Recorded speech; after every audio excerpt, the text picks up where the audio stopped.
Bonjour à tous et bienvenue dans cette nouvelle vidéo. Aujourd'hui je vous retrouve avec encore un book haul. J'ai accumulé beaucoup de livres, vous avez déjà eu le book haul sur les livres un peu plus divers avec plusieurs genres. Mais dans celui-ci on va retrouver particulièrement des romans gothiques et donc des histoires de fantômes. Donc je vais commencer par vous présenter celui-ci qui est une sorte de compilation d'histoires de fantômes qui date de l'époque victorienne et édouardienne. En fait il y a 5 pages d'index par rapport à toutes les histoires et les nouvelles qu'il y a à l'intérieur. Donc ça peut être intéressant, il y a certains auteurs que je connais, d'autres pas du tout, mais ça va être en tout cas une très bonne découverte. Ensuite j'ai acheté il y a un petit moment déjà l'exemplaire en anglais de My Cousin Rachel par Daphne du Maurier pour continuer dans ma lancée parce que j'adore cet auteur. Et en fait quelques jours plus tard je l'ai trouvé dans une brocante en français dans cette édition là en fait qui est une édition qui date de 1970. Et ce qui est intéressant c'est qu'en fait les premières pages sont illustrées et c'est juste magnifique, j'adore. Ça donne vraiment une bonne idée de l'ambiance du livre et juste magnifique. Bon, certains ne vont peut-être pas aimer, mais moi au début j'ai un peu tiqué j'avoue, mais au final je l'adore. Donc je sais pas si je vais lire en français ou en anglais, mais dans tous les cas il sera lu. Ensuite cela ne vous étonnera pas, mais j'ai trouvé un exemplaire de Nothing Abbey de Jane Austen.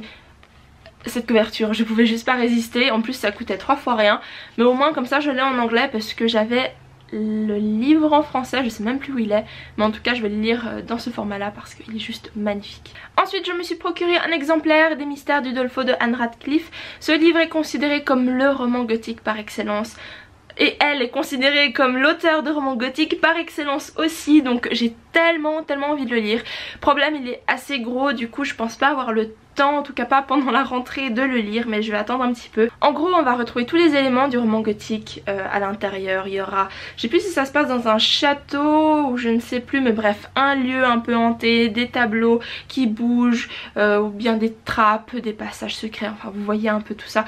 L'histoire de fantômes, je sais pas si c'est une histoire de fantômes, mais il me semble. J'ai pas envie de trop lire ce qu'il y a derrière non plus parce que j'ai juste vu qu'il y avait voilà, des éléments un peu surnaturels. Mais franchement, il a l'air excellent, donc je me réjouis vraiment de le lire et je vous tiendrai au courant, ça c'est sûr. Ensuite, un achat que j'ai fait à Copenhague, vous l'avez peut-être vu sur Instagram, d'ailleurs allez me suivre sur Instagram, c'est ça, c'est le Classic Horror Tales. Et mon dieu, la luminosité a changé avec le livre à côté, enfin bref. Donc de nouveau ça rejoint un peu le concept du tout premier livre que je vous ai montré.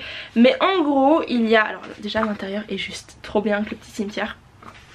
Mais en gros il y a de nouveau une liste. Et là il y a pas mal de petites courtes histoires, hein. Il n'y a pas que des nouvelles, mais une liste de livres et d'auteurs qui sont donc réunis en un seul livre.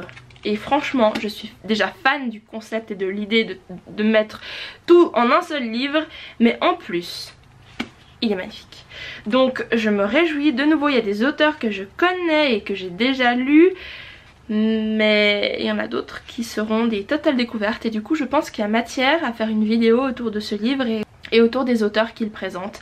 Donc à voir. Ensuite je me suis enfin procuré une copie de Carmilla par Sheridan Le Fanu et il est tout petit, mais je me réjouis également de le lire. Je vous en avais parlé dans ma vidéo où je présente les 3 premiers livres ou récits où on commence à parler de vampires et il en faisait partie, donc c'est le minimum que je pouvais faire pour être assez fidèle à mes vidéos. Je vais le lire, hein. Comme ça je pourrais vraiment vous donner un avis sur l'histoire.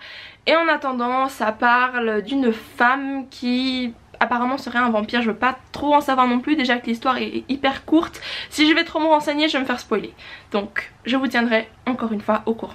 Ensuite j'ai trouvé de nouveau en seconde main un exemplaire de Frankenstein par Mary Shelley et il est juste magnifique. Alors je vais déjà enlever la couverture, la jaquette pardon, et il est juste magnifique, j'adore ce vert. Et en plus de ça, cet exemplaire a quelque chose qui m'a beaucoup plu, c'est-à-dire qu'il y a une espèce de biographie de Mary Shelley au tout début, puis une espèce de, comment on appelle ça avec les dates, vous savez, les dates clés de sa vie, mais aussi les dates clés du commencement des romans gothiques. Donc j'ai trouvé ça très intéressant. Il y a également une longue introduction sur je ne sais pas d'ailleurs, je n'ai pas encore lu, mais je suppose sur Mary Shelley et son histoire de Frankenstein. Et ensuite forcément le récit. Mais tout ça pour vous dire que je trouve que cet exemplaire est très très complet et je suis déjà fan. Vous voyez, les pages sont aussi un petit peu irrégulières, ça ajoute un petit peu d'ancien au livre. Donc je me réjouis vraiment de le lire sous ce format là et en anglais si c'est pas trop compliqué. Mais au pire je l'ai en français aussi. Et finalement j'ai trouvé de nouveau dans une... Alors c'était pas une brocante mais là c'était carrément la déchetterie. Je l'ai trouvé à la déchetterie. Et mon dieu, je suis trop heureuse. Il s'agit de Les Hauts de Hurlevent de Emily Brontë. Et regardez-moi ça. Cette beauté. Comment...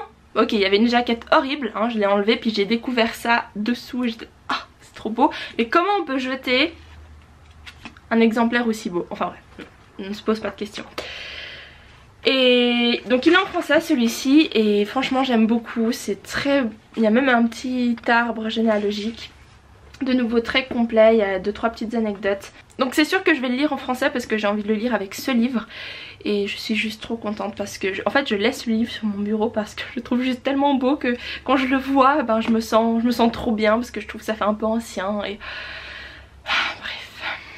En parlant des Hauts de Hurlevent, il fallait absolument que je vous montre ce parapluie. Où c'est marqué Les Hauts de Hurlevent en anglais forcément, par Emily Brontë, dans les Penguins classiques, donc il est tellement beau. Donc voilà, c'est tout pour ce book haul orienté roman gothique. J'espère que ça vous a plu. N'hésitez pas à laisser en commentaire les livres que vous avez lus ou que vous voulez peut-être lire. Aussi à me suivre sur les réseaux sociaux, Instagram, Twitter et tout le reste. À vous abonner à la chaîne juste en dessous. Et en attendant, je vous fais plein de bisous et je vous dis à très bientôt. Bye!